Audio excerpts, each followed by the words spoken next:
nailagay na natin yung Egypts niya mga kalapatid. So ito, nakaset up po yung clacking natin na top figure. So bibitawan po natin tong ibon. Paano ba talaga kabilis ng top figure mga kalapatid? So ayan.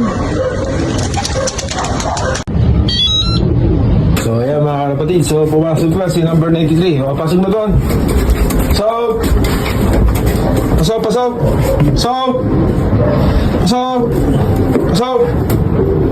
Pasok. Pasok na. Pasok. Yan, ang galing talaga, oh. Ayan, meron tayong lagay na Egypts po, malabas sa may ring number po niya, malabas sa ano. So, ayan, ano pa inaantay niyo mga kalapatids? So, gumamit na po ng top vision or mag-upgrade po mga kalapatids. So, ayan. Naka-open na po yung clacking po natin. Ayan.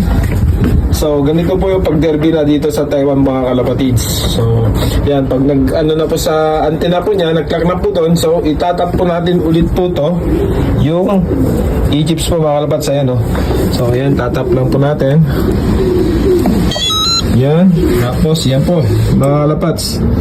So, may magpapakita po dyan yung UID po niya. Ayan po yan mga kalapatids. So, talagang hindi ka makakadaya pag mayroon pong ganyan. Ayan po. Tapigan lang ang malupit.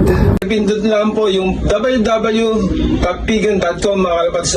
Paki-subscribe po yung YouTube channel po nila, Tapigan, Pigan Crack po mga kalapatids. At pakipalo na rin po yung Tapigan fans page po nila. Nalam po kayo sa kanila mga kalapatids. Matik po yan, makikita po nila yan. At pala si Rod Trentino na isang Pinoy fancier sa bansang Taiwan.